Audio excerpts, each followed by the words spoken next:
All right. So the AI songs I've encountered, and I want Nick to be here for this because if he hasn't heard of them, then I'd still just like his reactions to them, because like the first one I encountered was the one that like went viral on like Instagram and Twitter, I think, because it was like my dad just walked in on my like 12-year-old younger sister listening to this song on YouTube, and it was like a pop song. I want to say in the vein of like Kesha's TikTok, but I'm also very out of touch, so bear with me. And it was called, and like he was basically, and like banned her from using the phone for like a week or something, because the song was called 12 Drunk Cigarettes. Sure. Okay. And the chorus is just like a list of I need to get the lyrics up for it, because the chorus is just a list of things that I need more than a man. Okay. Oh, 10 drunk cigarettes. Lord forgive me. 10 drunk cigarettes by Girly Girl Production. I'm gonna kill myself. Yeah, this rocks. I mean, like 10 drunk cigarettes hang on. Is like a necessity. That is true. All right. So, it's complete gibberish, but it's just fucking hilarious. Like the only actual use case for AI is to just be kind of funny. Like that's the only, like, you know, and we're like just personally burning down the rainforest to do this, but still. So chorus, 1 new vape, 2 lines of coke, free drinks from the bar, 4 more lines of coke, 5 guys fries, 6 hits of my blunt, 7 more lines of coke, 8 pairs of shoes, 9 BB belts, and 10 drunk cigarettes. 9 baby bells and 10 drunk cigarettes? Like, is this in order? That sounds... BB belts. BB belts. Yeah. What the fuck? I don't know what that is. I don't know what that is either. But I enjoy this chorus of like, well, yeah, because the pre-chorus is like, that's and so I could name 10 things us girls need before we ever need a man. And it's just like every third line is, and another line of coke. I mean... Fair enough. Like, if that's your thing, yeah. Like if that's your... I mean, to be fair, there's real life humans making worse music about worse things. Yeah. So, you know, whatever. I kind of love 10 drunk cigarettes, to be honest. I think it's the anthem of the summer. I don't care if the Billboard Top 100, right, like the top Billboard Top 10, like 5 of the songs are basically Sabrina Carpenter. I think Girly Girl Productions should come in with 10 drunk cigarettes. I feel so lost. I haven't heard of Sabrina Carpenter. Like, I don't know who like any of these people are, and I'm going to keep it that way. I'm going to be in my boomer. Yeah, I don't think you would like her music. I think I'm just going to send you the stuff I know. Like, maybe it's good that I haven't heard it, because then I'll become a Sabrina Carpenter stan. I mean, she's coming to Berlin next year, so... Oppositional defiance disorder, like just from you saying that, Uma, Nick is going to become a huge Sabrina Carpenter fan. I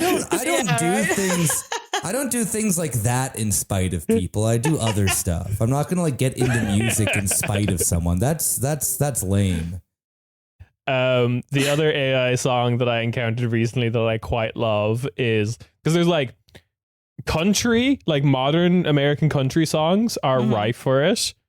One I enjoyed quite quickly was like quite much was this guy singing this like kind of heartfelt country song about how he wants to like be with his girl and run to his girl, but the problem at the moment is he's too drunk to get out of his driveway. Well, see, there's the problem. Like, that would never be a country song because he would just drive drunk. Yeah. Oh no, he is. No, the story of the song is he is, but it's just like fucking up and he's just not getting out of the driveway. I mean, you know, is he a true country hero then if he can't drive drunk? That's like a requirement. You know, what kind of man can't drive after 14 Coors Lights? Yeah. You know? It's he's been thrown off because he had to switch from Bud Light because of woke. Coors Light drunk is a different type of drunk.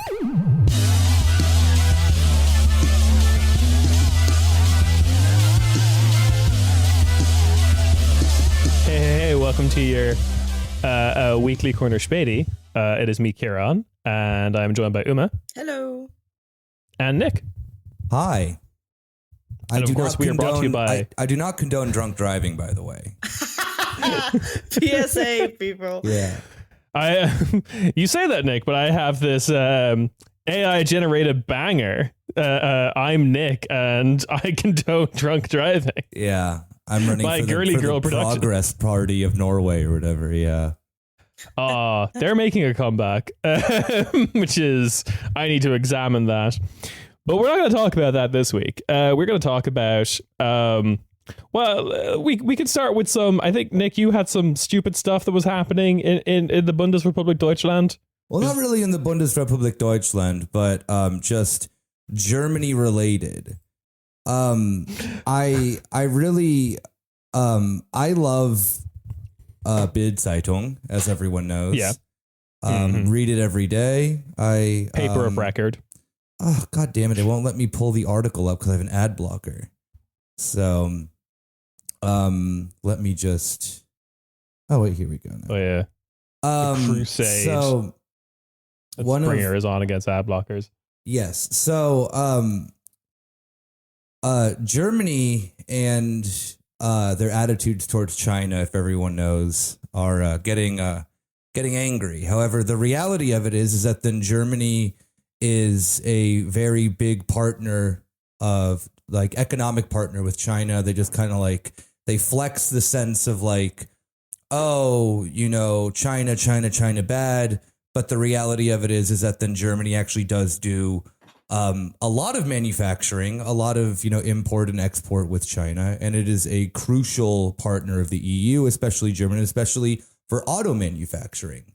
So yeah, the auto industry was actually against the EU sanctions on EVs. They opposed it. Yeah. So recently, BID decided to go full blown. They needed 3 people to write this article for some reason. That is always so weird when you see more than one journalist writing an article, and it's just like the most basic, like it's not even undercover kind of, you know. Yeah, it's not even like research, it's just like they're exactly. Like reporting basic news. Well, the I guess I just have to like read out the bid, you know, title and the and the byline and whatnot. So it just says drugs in blood arrested. China dictator throws VW top manager out of the country. And then it's the picture of our beautiful boy, Jochen Spenglefield.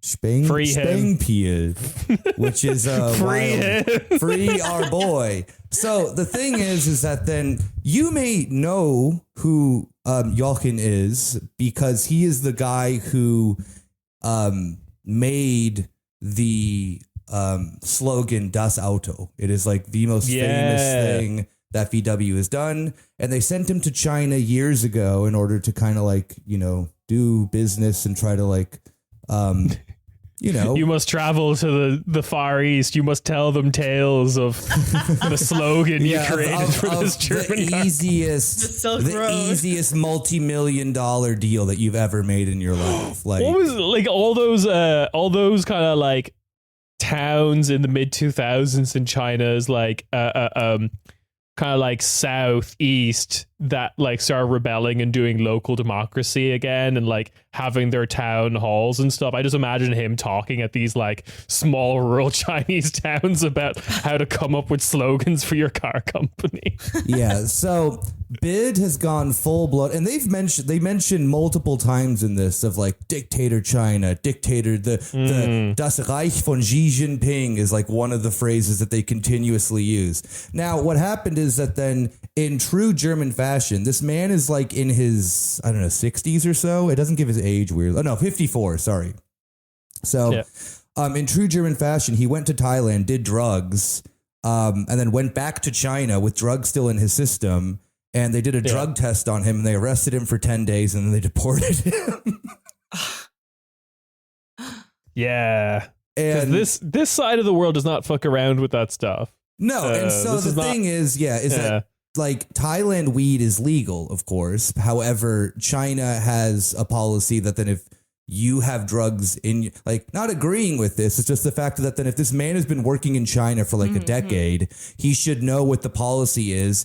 And that then especially if he, one of the top people at VW, a European company in China, is going to come back into the country, should be a little bit smarter than just like, I'm going to go, buck wild, in wherever he went to, probably that like freak island that all the Europeans go to go party and do like pedophilia.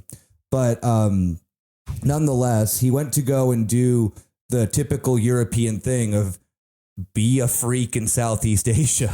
And then, came back to China, was arrested and immediately deported. So again, not pro deportation and not pro China drug policy. But in this case, I'm making an exception. They fucked with the Germans, so we're happy with that. And the funniest thing in the article, too, is that then there's a part where it just says, like, we used to get away with this. Oh, my God. Who's we? The Germans. The staff at Axel Springer. Yeah. Specifically those three reporters that... Yeah, so at the bottom of the article... Asked the three people in the office who've done this before what they think. Yeah, so at the bottom of the article, it does say, fact is, earlier... a manager, a VW manager in China was practically untouchable. And now because they have 39 factories and they employ 90,000 people. And so then it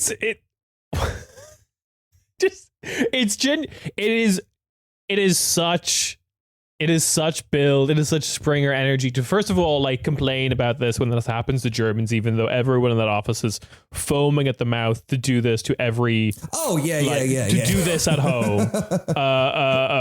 And like they would consider they would like to consider shisha to be a drug, like, when everyone's just kind of like puffing on basically what is fructose smoke.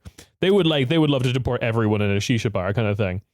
At the same time as well, it's also like the argument of the article, because I remember this now, because this was the beginning of the week.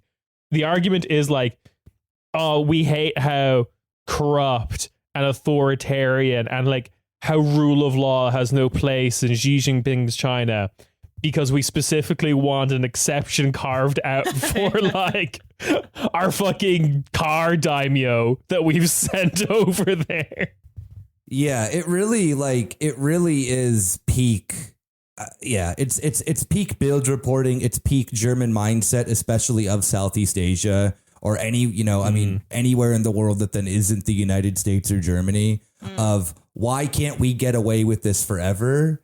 How dare you enforce our laws? Also, like, yeah, you're right. They would do this. Like Germany right now is looking for any reason whatsoever to deport anyone for anything, even if they just like make up stuff, but the fact of that then just like, I don't know. Yeah.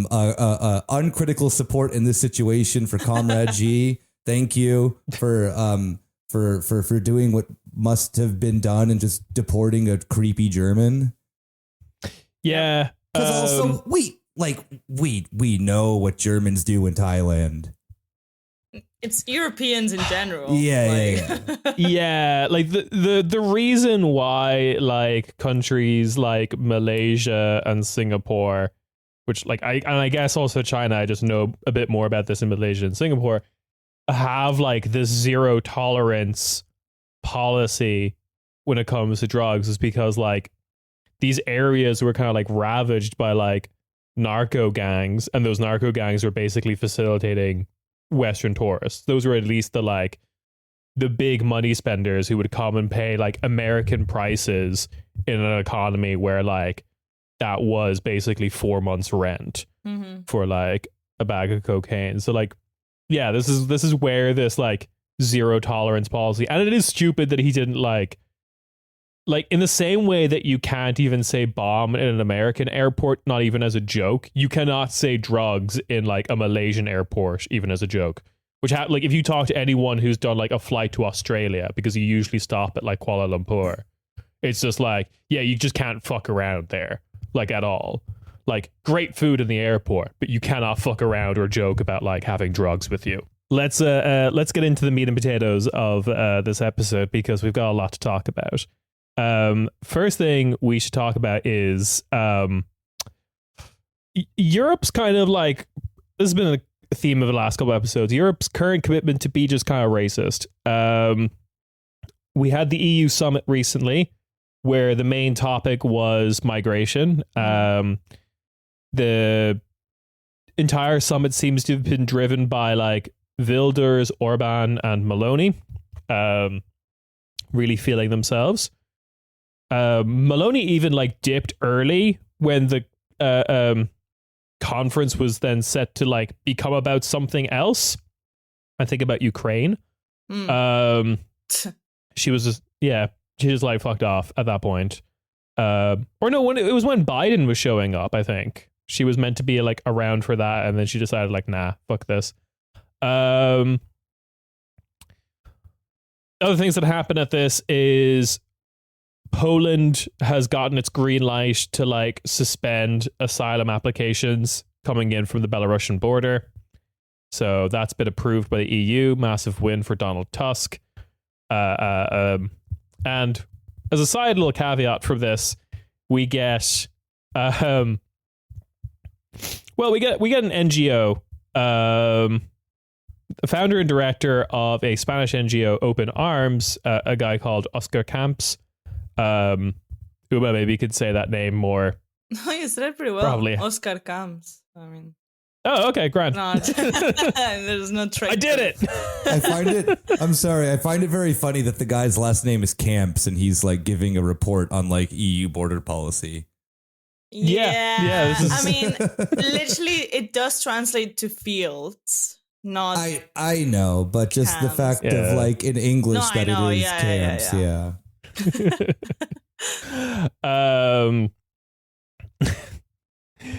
So he basically came out with the kind of statement talking to Euractiv that like the EU is currently, with its current border policy and treatment of quote unquote irregular migrants, that it's committing a kind of structural genocide is the term that he used, which is spicy language, but spicy language we approve of, because what is happening in and around the border of the EU and how like migrants is being used as a political topic is gross and awful, and we would all like it to stop. So, yeah. Yeah, they also I read that the European Commission after this meeting has decided to allocate 30 million euros to Senegal to encourage people not leaving Senegal, which makes no sense whatsoever. It's kind of in the sense that it's kind of going to be like what we're going to talk about now, Italy, Albanian concentration camps. They're just going to give this money, and then it's not going to work because the people that need to leave anyway. It doesn't matter that, the government suddenly has 30 million to spend, or whoever. I don't even know if it's the government that's getting the 30 million, but and then it's just going to be a waste of European money and time as well. Yeah, there is I did read a particularly sad story about like the one Senegalese fisherman who's just like dedicating his whole life now to trying to convince people not to like leave, because the crossing that occurs from Senegal is like, that's the one that tries to make it to the Canaries, I believe. Yeah. And that's like a really there's a reason why that route wasn't as popular before. It's like it's become more popular now because the EU has successfully closed more compared to previous. Like somewhat successfully stopped people from coming into the kind of like Libya to southern Italy route. Yeah. As well as the like Aegean route has also like, and they've done this with like comprador governments in Turkey in the form of Erdogan and Libya in the form of one of the governments they have there and not the other ones. Yeah. The Libya government where you have to pretend is the only government when there's actually like several. And this has resulted in like the Libya deal, I think, was specifically spearheaded by Maloney, and she was like very proud of it. And we talked about it before, but it stopped like Italian Coast Guard from doing pushbacks, because like what happens now is the pushbacks just occur in the Sahara. Like the pushbacks have been pushed back. They're now like, yeah, Libya is now just taken, like, because they're being paid off by the Italians, they're now just like letting a bunch of people who are probably fleeing like conflict in like the DRC like die in the Sahara. So it's not good. Yeah, I mean, in the the thing in the Canary Islands, it is almost every day you have hundreds of people reaching the islands. And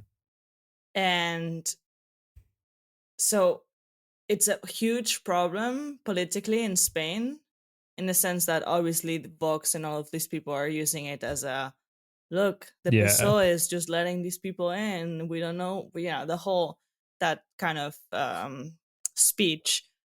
And what I thought is insane that I read about this EU like meeting is that Marlaska, that's his fucking name. Yeah, Marlaska. He's the Minister of Interior in Spain. So basically, like the fucking cop of Spain. Yeah. And you're the one the fascists always want. You're Kamala Harris. Exactly. I was actually thinking that. I was like, oh, he's the Kamala Harris of Spain. But he's basically asking for Frontex to act abroad, so to act in Africa, which is fun, insane, right? So apparently Frontex was active in the region, which region means Mauritania, Senegal, and Gambia in 2006. And he's asking for that to happen again because, you know, they can't, the Canary Islands are there and they want to protect the Canary Islands, whatever. I love seeing in real time what is eventually going to become like one of those really insane like Wikipedia info boxes. Yeah, exactly. Like it's going to be like, the 2024 Mali civil war, and it'll be like one side is supported by the Wagner group, the other side is supported by Frontex, which is here for some fucking reason. Yep. Like the Biafra civil war in Nigeria or something. Fucking Christ. Since we're talking about Spain, do you want to talk about like what Sanchez has done? We can skip ahead to that bit and we'll circle back to. Sure. Yeah. I mean, I think back in April there was this proposal of a law in Spain pushed by PSOE that it was basically to regularize the situation of undocumented, quote unquote, illegal immigrants in Spain. And obviously Vox and Pepe and all of these people were having strokes every day about this. And it was blocked by them. But then recently, I think literally a couple of weeks ago, this month, it was unblocked by Sumar and PSOE.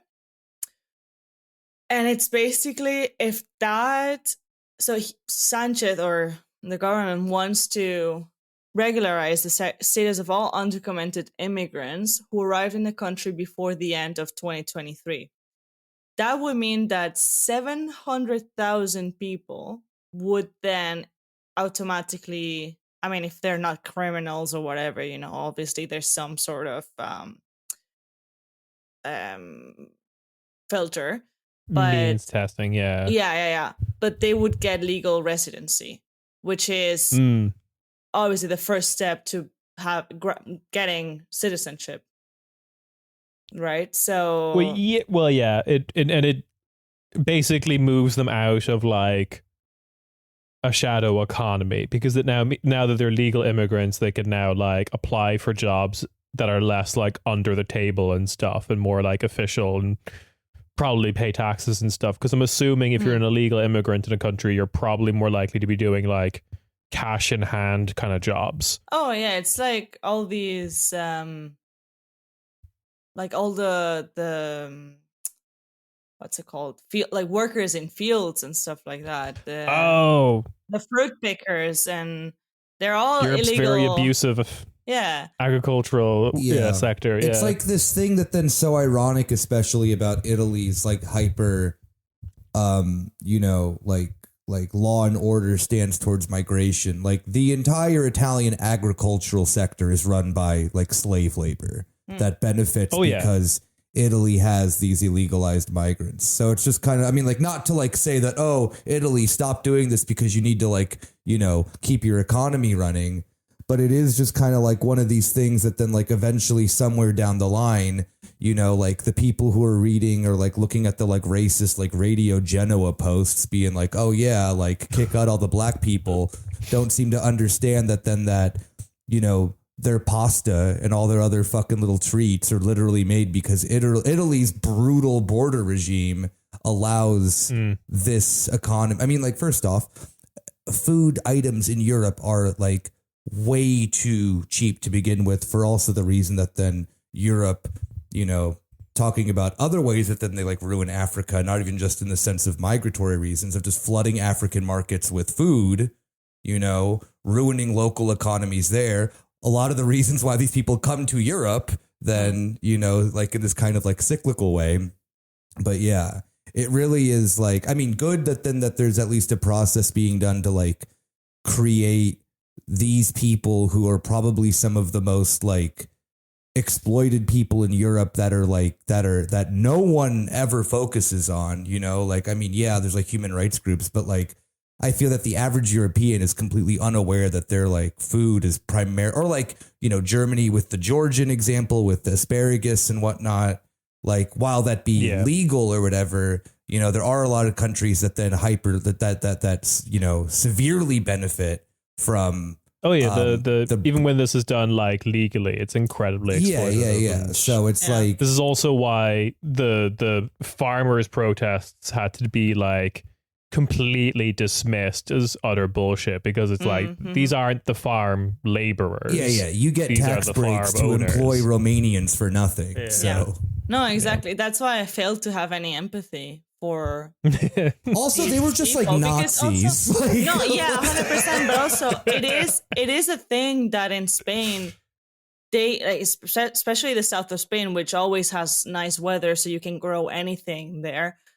It's known that they use basically slave labor. Like, obviously they get paid, but what, the cents an hour probably, or like €2 an hour. Yeah. Every fucking year there's there's an article about the conditions of these people, but nothing is ever fucking changed. And in Lleida, for example, in Catalonia, every time that the weather gets better, all these, migrants go to Lleida to try get a job in the fields.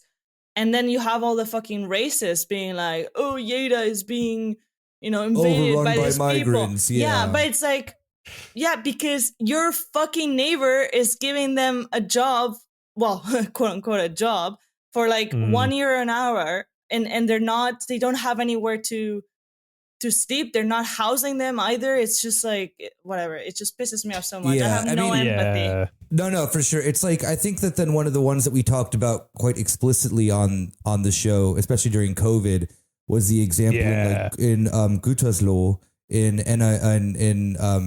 NRV, where that city is pretty much run as like a fiefdom of like one of the largest slaughterhouses in Germany, and an agreement with the local, with like Armin Laschet's CDU, to have exceptions for everything. And this was when COVID was spreading, and there's all these like, I think primarily like Romanian or Moldovan migrant workers. It was Romanian, yeah. Yes. I mean, like EU, but not Schengen, you know, this kind of like weird, like. Yeah. And also like from the, like, Romania is getting richer, but it's entirely in the cities. Like the rural parts of Romania is still incredibly poor. And these were where they were getting the workers from. Yeah. And so they were allowed, like, you know, during COVID, they were allowed exceptions by the local government in order to like continue production more or less. While, you know, I mean, there's different ways that this type of exploitation of, you know, and caused COVID super spreader events. Oh yeah, absolutely.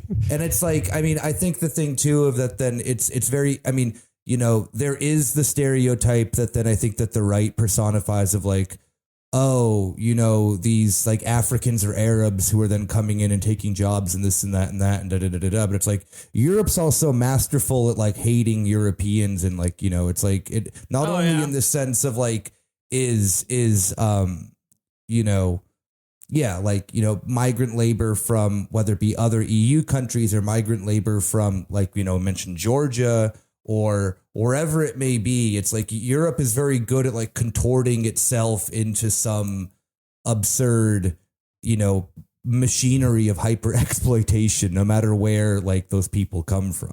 Mm-hmm, mm-hmm.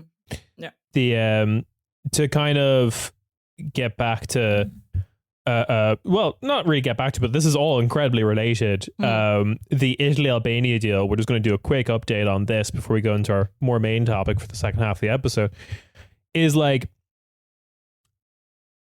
kind of in keeping with like people not understanding the reality of the situation. That might be one of the reasons, or at least this is how I'm reading it, that the Italy-Albania deal is just going to fucking fall apart.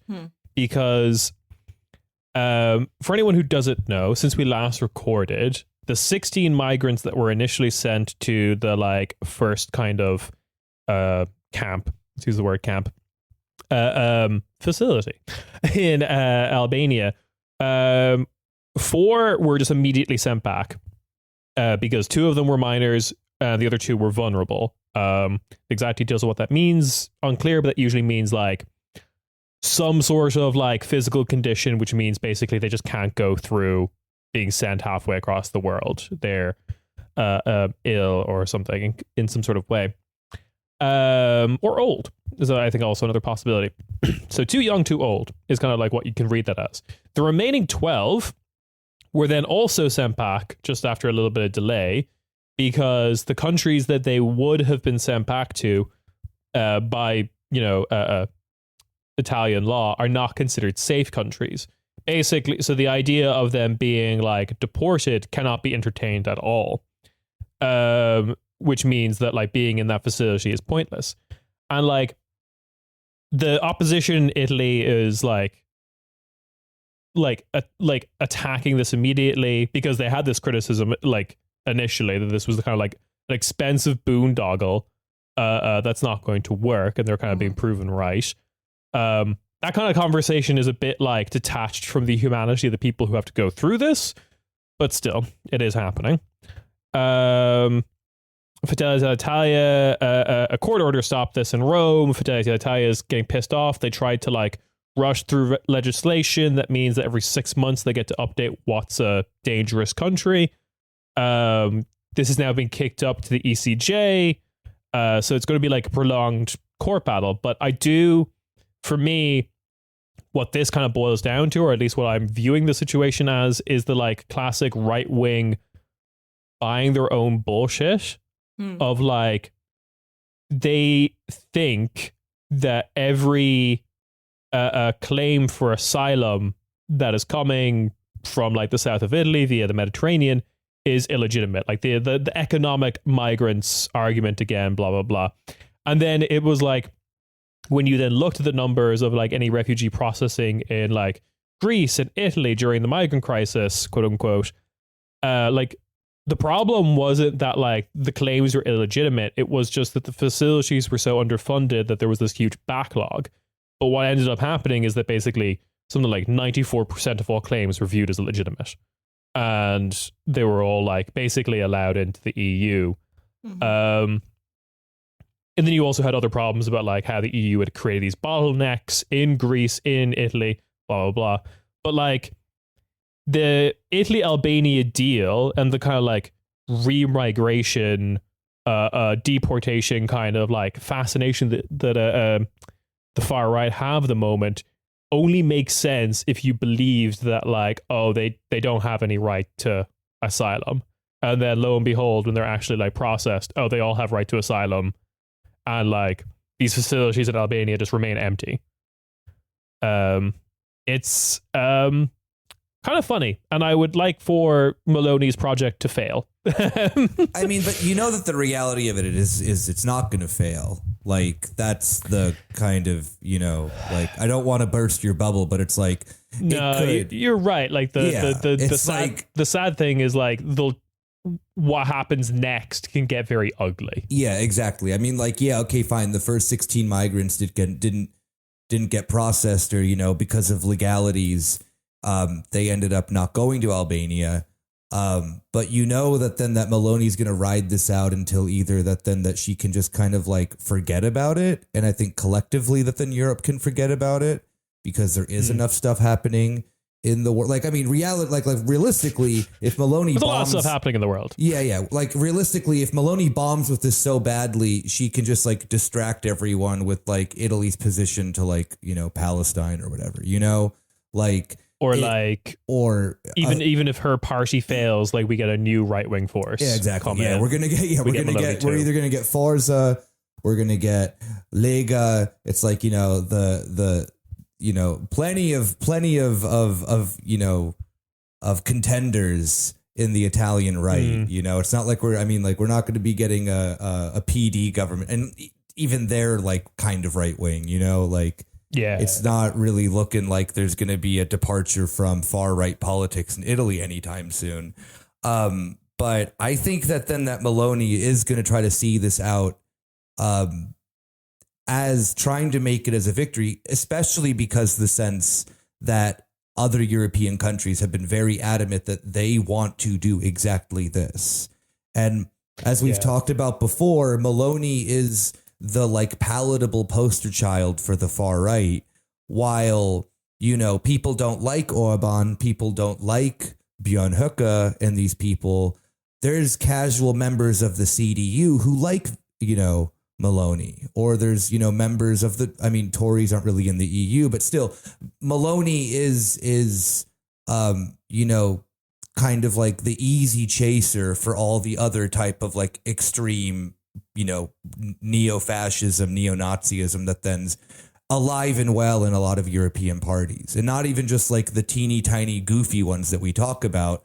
You know, look at the rhetoric that we're seeing from the CDU as of late regarding not even just migrants, but just like not white people in this country. You know, you saw that video probably of that police officer who was like, you know, talking about dogs being used on protesters and just openly saying, I don't care. And then uses like the hardest inflection of the word anti-Semite I've ever heard to clearly mean us, like, you know, brown people or Palestinians. Is like, these are anti-Semite. And it's like, dude, you could have just use a slur at that point. You know, like, we know what you're saying. And this guy is like paraded around in these, you know. Is he not the head of the union as well? No, he isn't. That's a different guy. This is just a random police officer who was like, oh, like, you know, we're seeing like, you know, like, I want to let you know that then that our officers are pieces of shit. And like, I mean, the Berlin police wants to go above the law too and stuff like that. And these people are being paraded around the CDU because this still fits into their, like, you know, confused, stupid, racist view that everyone at the Palestine demos is a terrorist migrant, even though the majority of them are German citizens. You know? Yeah. So it's like, this is going to ride out for Maloney to take a W, no matter how, like, and also too, remember, the right's really good at changing, like, it could fail. And we, like, you know, the only people who will know about it will be like critical people like ourselves. While then, you know, Friedrich Merz in like 2 years could be like, wow, look at the successes of, like, you know, the Maloney, you know, fucking pizzeria Albania camps that she has.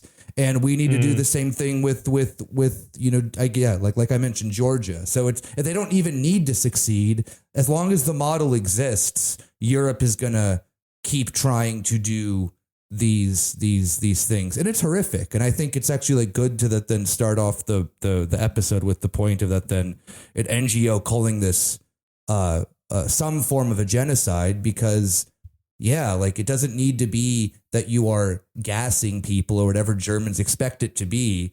As if you are then targeting people, like I mentioned that like Radio Genoa bullshit, like if you like scroll through and look at then the thing of how a right winger or like a Nazi's brain works, it is no different than like looking at something from the 1930s right now. You know, and and it's what also does that then lead to? You know, it's like doesn't need to be like full extermination, but putting people into camps based on race is a form of genocide. Well, it's also incredibly formulaic, because the important thing about the Radio Genoa account is that that's just a random Cambodian man who's just like knows how to game the European audience. Exactly. Twitter it's blue like money. That one. Who was that one guy? Was he like Vietnamese or whatever? Who was like really big in the United States? Andy No or whatever. Oh, and Andy No. Yeah. He's Indonesian. Malaysian. No. Yeah. He's Malaysian. You're right. Yeah, sorry. Malaysian. Anyway, this is all related actually to the main topic of the episode, which is the referendum in Moldova. Weirdly enough, I wanted to kind of talk about this because basically Moldova last weekend, as of recording, had a referendum to enshrine trying to join the EU into their constitution. And it met the criteria to pass, which is like you have to have a threshold of turnout, which is there needs to be a 33% or higher turnout. Turnout was 49%, not considered good by Moldovan standards, but still met the threshold. And then it also passed by 50.45% of the vote. Like squeaked by. And people are not really sure how to read this. And I also kind of want to talk about it a little bit because I hate a lot of reporting about Moldova, especially around this topic, because it's grotesquely simplistic. I hate it. It's just like Moldovans aren't a real people. They're just like peons to be controlled by like the EU or Russia, and they have no concerns of their own. So do you want to get into some of the details? Because I also found a hilarious character. Yeah. I mean, first off, even like how this was covered on Twitter, I was like losing my mind because I tried to follow it and then gave up because it was too much. Also, Uma, you were right. He is the deputy chairman of the police union of Berlin. I had to double check there that. we fucking go. Jesus Christ. So you were right. Deputy chairman. I remember seeing the sense of like this. I mean, I think a lot of people saw this of this BBC journalist going up to this random Moldovan lady and being like, "Oh, how did you vote?" And she's like, "Oh, I got paid. The guy said he'd come." And the thing about it that then I came to like learn is that then this is a thing that has happened like a lot. Elections, So, particularly in like Moldova, of like people just coming up to random people saying, vote this way, I'll pay you. And then the thing that typically happens is that they never get paid, which is. Yeah. So we should say that the accusations that you have heard, you've probably seen, if you've seen this at all on Twitter, that like Russia has paid people to vote against this referendum are definitely true. That is like in line with how Russia. 1,000%. Yeah. Like, it's in line with how Russia treats like the smaller countries that it considers in its orbit. I think they've tried this bullshit before with Montenegro on the like eve of them joining NATO. But like Moldova is the poorest country in Europe. people in rural Moldova are like bribing them from the like treasury of Russia would be very affordable, to say the least. So that has happened. Before the election, before this referendum went ahead, the SIS, which is their internal security operation, had found evidence of 130,000 Moldovans being bribed, receiving suspicious money into their account from a Russian account. And that's about, because again, Moldova is quite a small country, that's about 4% of the population. It was pretty sizable operation.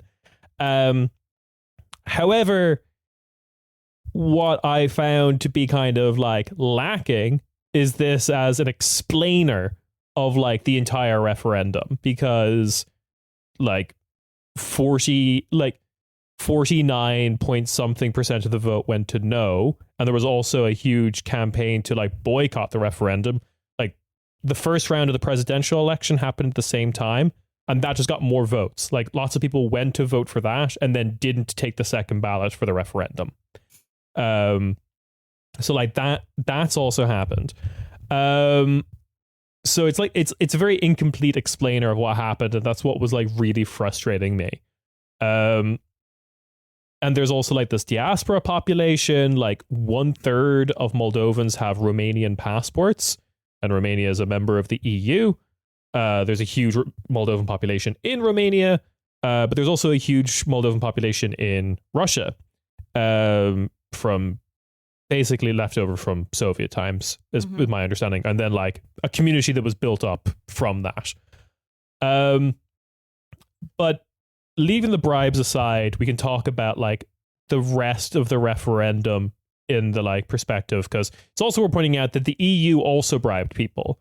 Like it's dressed up in fancier terms, but the EU sent 1.8 billion euros in developmental aid to Moldova, like 5 days before the election, before this vote went ahead. So like buying votes was the name of the game. Kieran. Yeah. It's fine. What are you talking? Developmental funds? They want to just help them out. I don't see the problem here. Nothing in return. Yeah. This is, I mean, it does go back to the sense of like, I mean, just kind of the last thing about the bribe thing is it does, as the point that we've made on this show multiple times about how like Russia functions, is that then Russia will take the easiest way out for it. Like it would have, the European model of doing bribery or corruption or whatever always just like is far more professionalized and makes more sense. And it can obviously be blown over as like, oh, what do you mean? Like, well, that's not like, that's just a coincidence. Or Russia just like hands cash out. Yeah, Russia is doing like your uncle at your confirmation. Hands you like an envelope of money on your wedding and just being like, by the way, vote no for joining the EU. Where it's like, there are so many good reasons to not join the European Union as Moldova. You don't need like like 3 Russian children in a trench coat, like handing you money. Yeah, it's worth pointing out that like the other thing that I was super skeptical of that was like, I also don't really buy that like the Moldovan public were having these like incredibly heady conversations about the EU, about like what happened to Syriza, and like conversations about the common agricultural policy or some shit. Like I don't think that was happening, and there was a fair amount of kind of fake news, but kind of also like legitimate concerns. One of which, related to what we were just talking about, is apparently because the Telegraph in the UK ran their mouth and published something that wasn't true. A bunch of Moldovans started believing that the Italy-Albania deal was going to happen in Moldova. That like Moldova was going to be used as another processing center for migrants. And apparently no country is considering that, but like considering how the EU is talking about this shit, like very legitimate, like concern kind of thing. Like that is like, you can't blame, you know, Russian troll farms for that like story spreading. Like Russia didn't make you racist. The Moldovans kind of realized that you were being racist.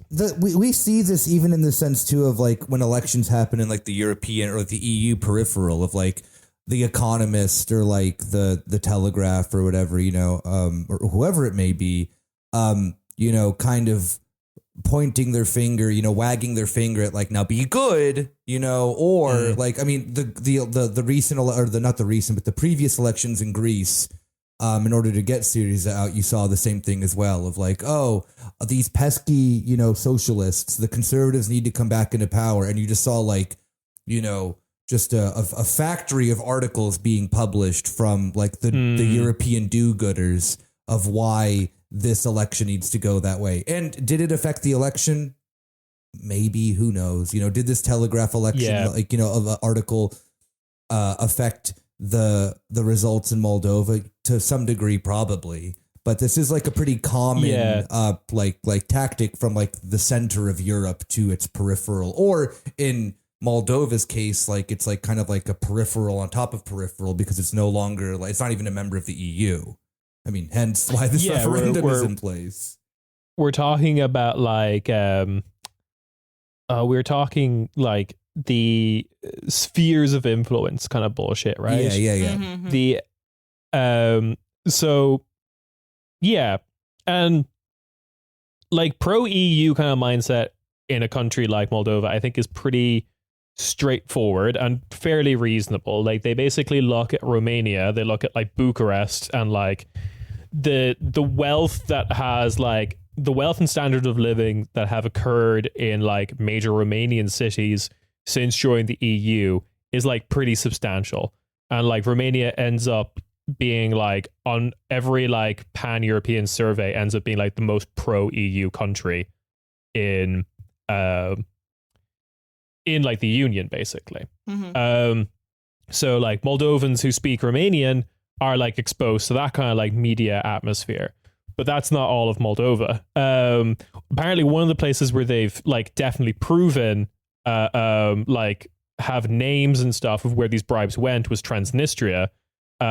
Classic Russia sphere of influence game of like we're going to pay the like we're going to pay already the most pro-European or pro-Russian people to like vote against this referendum. It was like, again, man, you didn't need to do that. That wasn't like who you needed to sway or whatever. They were going to vote this way anyway. Like, come on. These people still think the Soviet Union exists.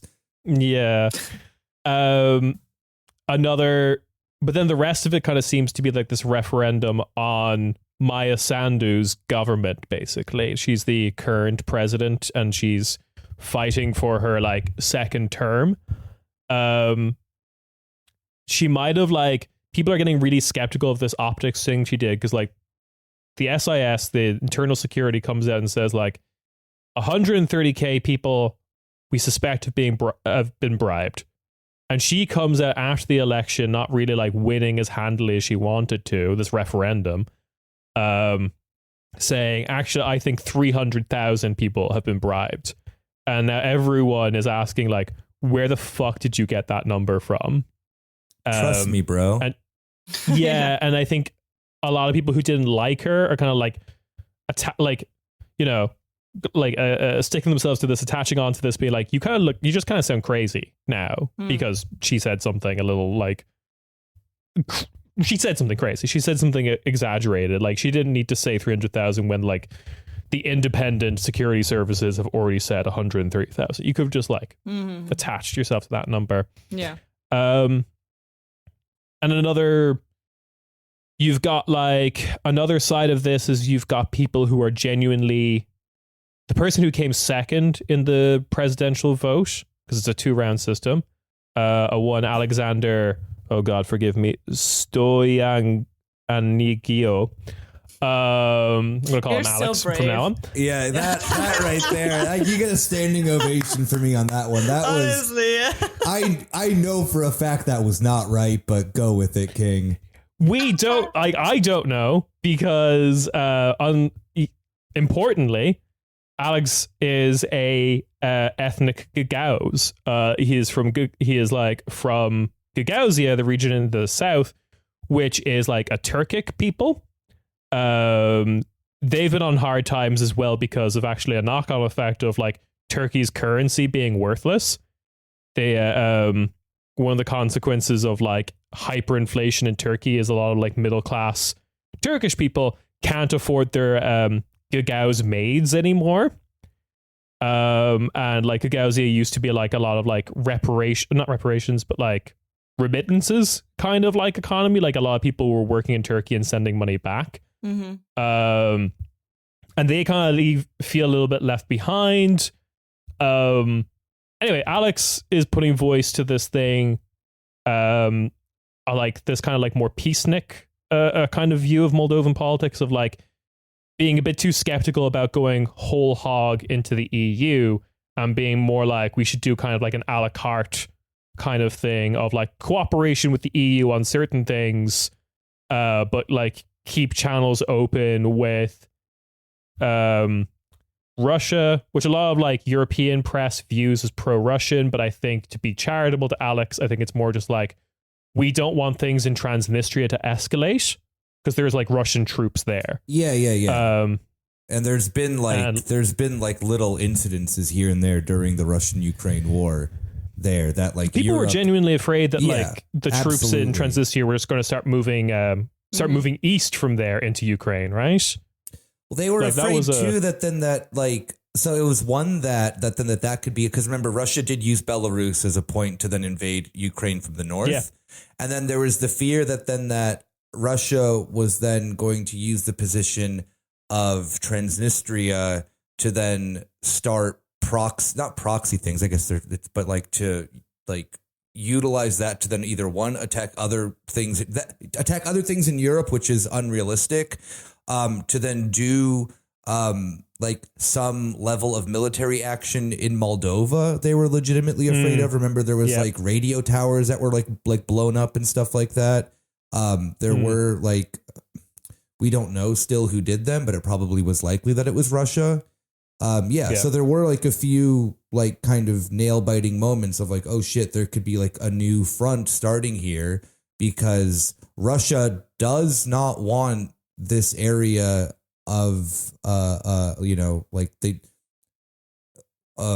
of Transnistria or rather of Moldova to fall into European influence. And the thing is that then, like we've talked about before of like, in the sense that then you you didn't need to bribe these people, like these are people who are like somewhat, I guess, dedicated to the like kind of cause that Russia does in the region as well. Or at least kind of like would rather the kind of like peace option of let's not pick a side. Yeah, exactly. Transnistria is an insanely bizarre place. We have to like remember, like this is a country and an economy that still thinks that, as I mentioned, not jokingly, that the Soviet Union still exists. So like they literally have, I would love to do a full episode on Transnistria. Actually, I think we did actually a while ago. You did do one before, but we can do it again. It's a crazy place. Yeah. But I should also say, for more good analysis of the referendum specifically and the future of Moldova, it seems like despite like European or Western press analysis of it, the real options are either they're going to run with this referendum and go full pro-EU, or they're going to go with the referendum, but Maya Sandu is going to lose the election and we're going to get Alex in there instead, in which case it's probably going to be like the halfway house, kind of like we want to keep channels open with both sides. What a wonderful researcher and an academic calls the multi-vector approach of just like work with the EU on this, but not so much on this, blah, blah, blah. And that researcher is a actually Moldovan person, Denis Chanusha. It's the S with the little thing under it, which means Shah. Denis Chanusha is an academic in Berlin, Eastern European studies, but focuses on Moldova. He did a great paper for Institut Français des Relations Internationales, which, he's writing for the French. And he was great. He's on Twitter. So with all this stuff about like Moldovan politics, about like this kind of like pro EU, pro Western side, this kind of like more peacenik, keep everything kind of open. Let's be a country that works with everyone. Let's be neutral kind of side. But then you have the definitely pro-Russian side, like just goofy shit. Like the term pro-Russian is thrown around a lot, but this guy genuinely, my God. All right, so I want to talk about the infamous Moldovan oligarch, Ilan Shor. So Ilan Shor is a Israeli-born Moldovan oligarch. His family moved to Israel in the 70s. He was born there, but then they moved back to Moldova in 1990 to get that sweet like shock doctrine cash, shock therapy. His father was a massive beneficiary of the rapid privatization that Ilan inherited. So Ilan living in Moldova for basically the entirety of his adult life. I think he moved to Moldova. I think he would have been like 11 or something when he moved there. So he's owned several businesses, a football club, a Moldovan savings bank. And this is where we get into our first kind of like fun situation. The Thumbs Up Savings Bank. All right. In late November 2014, about $750 million was extracted from 3 of Shore's banks and deposited into a Classica Force van, like a van. What a genuine, the fuck? Like put into physical? Yeah. Into a van. Classica Force is another company owned by Shore. Bank records were then deleted, and the computer from the computers, and the banks were then afterwards secretly bailed out by the Moldovan Central Bank for like this shortfall of $750 million they had, which at the time was about 12.5% of Moldovan GDP. Oh my God. Yeah. And that's obviously that's just people's money. Just random people's money. Yeah, it was a savings bank, so yeah. I mean, they probably like invested in some things or whatever, but yeah. So in 2015, right? So that happened in late 2014, right? And then in 2015, the following year, Shore becomes mayor of Orhai, Moldova's 5th largest city, with about 67% of the vote. Jesus Christ. Do people have like short-term amnesia in Moldova? As far as I understand, at this point, no one had known what had happened. Oh, okay. Sorry, Moldovians. Yeah. I didn't want to insult you. Yeah. Don't worry. I, on the other hand, will not apologize for Uma's statement. I stick by it. Double down. Yeah. Last week it was the Albanians. This week it's the Moldovans, you know?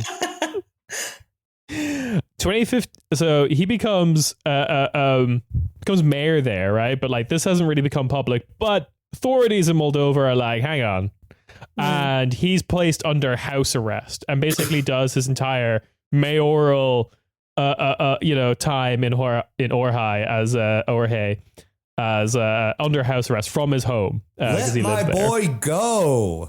But that is insane. Having a fucking mayor on house arrest. That's crazy. Yeah. That's so sick. I'm sorry. Just the party logo is just a little like ankle bracelet. Like, it's just like, it's like, oh my God. I guess as a mayor, you're not like powerful enough to pardon yourself. No, you're mayor of the fifth largest town in the poorest country in Europe. No, you can't just like No. do that. So at this point, the Moldovan government hires what is usually referred to as the CIA of Wall Street, which is Kroll, of Nick Kroll's dad. Fame. This melted my brain when I found this serious? out. Yes. Yeah. This is real. Actual Nick Kroll, like the Nick Kroll's is the nepoist of nepo babies. Yes, every famous person that you know, their parents are beyond evil somehow, or they did the same thing. It's either that then like, oh, they're grandfathered in because like my father before me, I too must become a comedian, or yes, my dad runs like a private like security firm. That is insane. So like Kroll is on paper what they do is they investigate financial crimes like to the benefit of like private investors, right? But they've done dodgy shit in the past. Anyway, so Kroll, the company, not Nick Kroll, Kroll, the company, comes in and was able to prove that Shore did that stuff where he just took all the money and put it into a van and drove off with it. Because they were able to prove that actually what Shore had been doing in his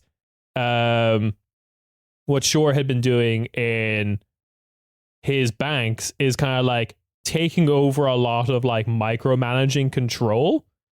Because like he personally went in and deleted the records, but like most heads of banks don't have like control over like individual tellers like computers.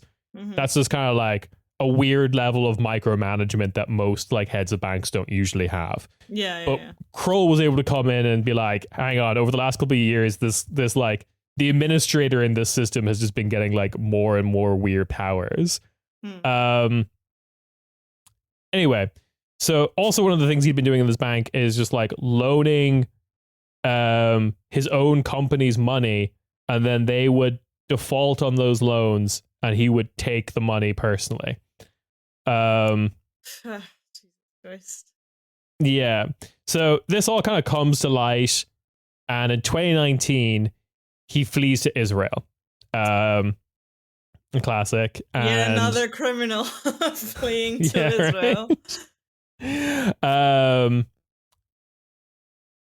Right before exile, he was, according to polling in the country, he was the most popular individual politician in Moldova. Whatever. He's sentenced to 15 years in prison and 5-year political ban while in Israel, like in exile. Obviously, Israel does not extradite him because Israel basically extradites no one. Well, yeah, because Moldova is just being anti-Semitic. Yeah, absolutely.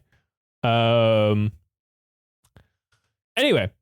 so from exile, he started the Shore Party, named after himself, which has then since been banned.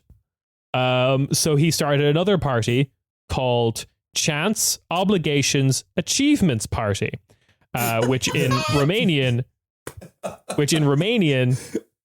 translates to the acronym SHORE. That just My man like, kills it. Yeah. That just sounds like some life coach kind of. Yeah. Yeah. It's like, yeah. Oh, God. Yeah. It does sound like the kind of like Instagram reels that Nick would discover of just like chance, obligations, achievements. Yeah, These are the three corners. It's like this thing that like Snoop Dogg used to do like forever ago. It was like church, preach, tabernacle. Tabernacle. I don't know why. I think it's just like a pimp thing. I don't know. But yeah, that's what it reminds me of. Anyway, the Chances, Obligations, and Achievements Party is then banned for being obviously him again.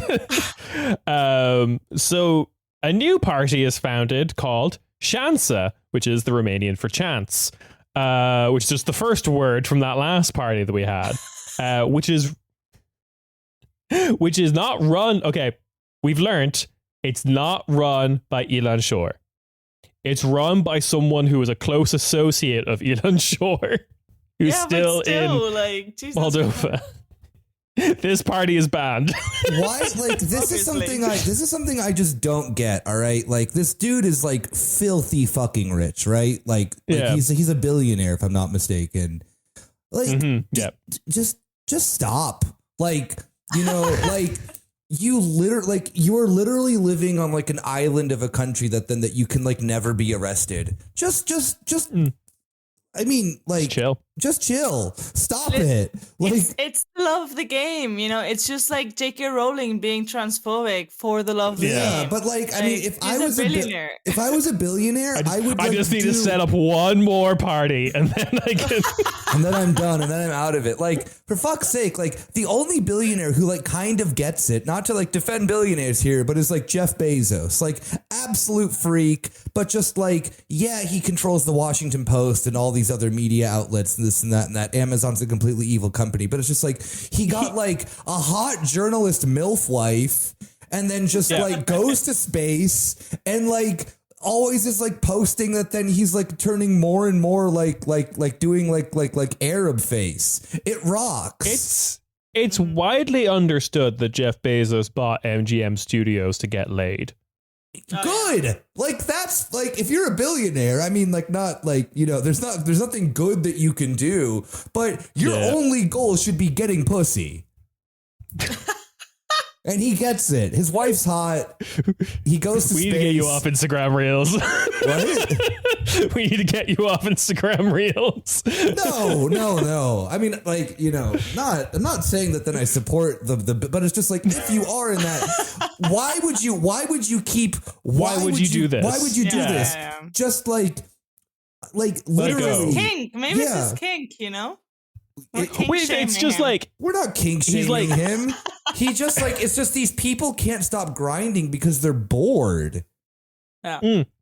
But it is kind of like it is such kind of it's such like fucking small fry bullshit at the same time because it's like it really is the sense he's richer than God, but what he really wants is just like I need to make one more party so that I can finally take up my fiefdom in the 5th largest city in Moldova. Yeah, it's just I simply must be allowed to return. Yeah, I'm sorry. The fact that this man is like, like you said, richer than God, but then has the mentality of like a high schooler who like thinks like 10% luck, 20% skill, like every morning when he fucking wakes up. Like there is something inherently wrong about this. Just, you know, call it quits.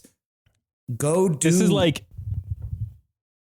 He is like the only Israeli billionaire who is not a Zionist because his Zion is a commuter town to Chisinau. Like that is his promised land. It's like I must return to Orhai. Yeah. Anyway, so in exile, things get worse for sure because FSB communications are intercepted by the SIS, the Internal Security Services of Moldova, where they discover his code name is the Young One, and that he has political advisors and campaign finances are sent to him from Moscow, basically, from the FSB. So one of the things driving him is his like weird Russian vizier who's in his ear being like, you got to go back to Orhai, man. You can do it. Just one more party. Just one more party. You can do this. Hey, you know, we've never been to that city. Maybe it's like the greatest city in the world. It could be wonderful. He's a... There was apparently a particular strategy of trying to capture Gagauzia, like politically capture Gagauzia. In 2022 to 2023, the USA, the EU, the UK, and Switzerland placed sanctions on him. Like you've pissed off Switzerland. How do you fuck up as a billionaire this badly? Come on. The people who held Nazi gold are now putting fucking... I'm just like, you're the villain. Just, again, you know, the grind has to stop. Yeah. if you're listening to this, you have ground. All right, the grind has stopped. You have ground. There's nothing else to grind. Alexander the Great wept, for there was nothing left to grind. In 2023, a Nestorovsky, an MP allied with Shore, approaches a former MP, Ariana Spartaru, to create a pro-European, a pro-EU party controlled and financed by Shore, right? Like he just wants back into the game so bad, he's switching sides. He also apparently, Arena was offered a cash in hand, like signing bonus, basically. If you do this, if you set up this pro-EU party with me, a functionary of Shore still in Moldova, you'll just get like 10k, 100k signing bonus, something like that. So Arena immediately just goes to the cops. This has happened. Goes to the like obvious fraud office / Moldovan intelligence services. So yeah, and just be like, hey, this happened. He attempted to create a new political party called the Victory Bloc in 2024. And this was banned as well for obvious reasons. The biggest update on Shore, who is apparently like still like a specter in Moldovan politics, like people were talking about like with this referendum in particular, like he paid for the Moldovan diaspora in Russia to be like bussed to the Moldovan embassy in Moscow to like vote against this referendum. So he's still like he's still in the game, particularly in Moscow, because in 2024 he flees Israel to Russia, because everyone's like, you're obviously like a pro-Russian guy, so let's just like, you know, let's just stop with the bullshit. And also like the thing that Israel doesn't really want to tell you at the moment, which is it's having kind of like a brain drain thing happening where like a bunch of people who can't get out are getting out. So yeah, that's Ilan Shore, who I love. He's so fucking funny. Listen, I do have to respect that love for the game. You know? One more. Yeah, I wish I had that drive in me. Yeah. If I can, you know, address him personally, you know, playa to playa. He's listening. Dog, stop. You know, you're embarrassing yourself. Like, you know, you shouldn't be a topic on our show. That's not like that. Like one of the goals, you know, you don't want to be a focal point of Corner Späti. Especially as a billionaire, because it's just like, again, yeah, you typically are like a fucking moron. So get help, homie. I'm not going to say go to therapy because that might make you worse. But like, you know, just chill. Just weaponizing therapy language. Oh, like, 1,000,000%. like, he'll start a podcast and then he'll be like us. Yeah. Oh, no, we don't. He'll just be like, that. He'll just be like, I've learned, I've grown after a period of reflection. I realized that, you know, Shansa party was nothing, but I'm starting the again. obligations party. No, yeah. He's gonna be like, are you in the right mindset to? No, what is it? Mind space too. Yeah, Moldova, are you in the right mindset for me to run again in another dumb fucking election? Well, he like what you said. He's like quite popular, right? He was like upon his exile. I feel that I take that back. If he went to therapy, though, he would never be able to run in Moldova again because they would think it's gay. So, like, I think I think his like audience has been like reduced. The kernel of his audience is now basically like the Moldovan diaspora in Russia, I think, is like so what his audience the true is. Freaks. Yeah. And with that is an episode of Corner Späti. Nothing to shout out at the moment, but we will catch you on the bonus feed. Ciao, ciao. Bye. Bye-bye.